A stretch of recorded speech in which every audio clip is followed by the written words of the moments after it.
What was the Medellín Cartel? Have you ever wondered how a single organization could change the course of a country's history? The Medellín Cartel is a prime example of this phenomenon. This powerful Colombian drug trafficking organization began in the late 1970s in the city of Medellín.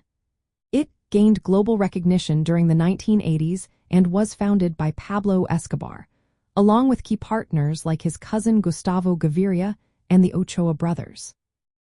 The Medellín Cartel is often seen as the first major Colombian drug cartel. It was structured as a partnership among traffickers who controlled extensive cocaine production and distribution networks. From an anthropological viewpoint, this cartel was not just a criminal group. It was a complex social system that emerged within Colombia's specific historical and cultural context. The cartel's operations were deeply rooted in Colombian society. It exploited existing social structures, including corruption in law enforcement and government.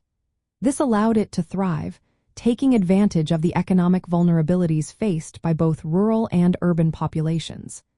At its peak, the Medellín Cartel controlled an astonishing 80 to 90% of the world's cocaine market.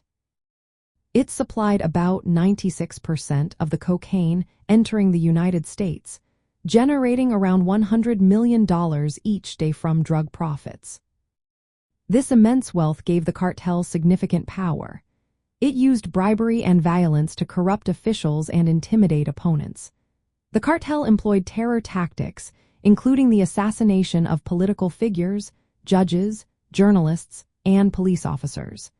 This brutal approach helped maintain control and resist government efforts to dismantle its operations. The Medellín Cartel also had a lasting impact on Colombian society. It affected social norms and community relations. Some local populations viewed cartel leaders like Pablo Escobar as benefactors. They invested in social projects, housing, and infrastructure, creating a complex image that blended fear, admiration, and dependency. The decline of the Medellín Cartel began in the early 1990s. This was due to intense pressure from Colombian and international law enforcement agencies, including the United States Drug Enforcement Administration. The death of Pablo Escobar in 1993 marked the end of the cartel's dominance. However, its legacy continues to influence drug trafficking organizations and Colombia's ongoing struggles with corruption and violence. In essence, the Medellín Cartel was not just a drug trafficking organization. It played a significant role in shaping the social, political, and economic landscape of Colombia. This case illustrates how illicit networks can become deeply embedded in society, affecting cultural practices and power relations.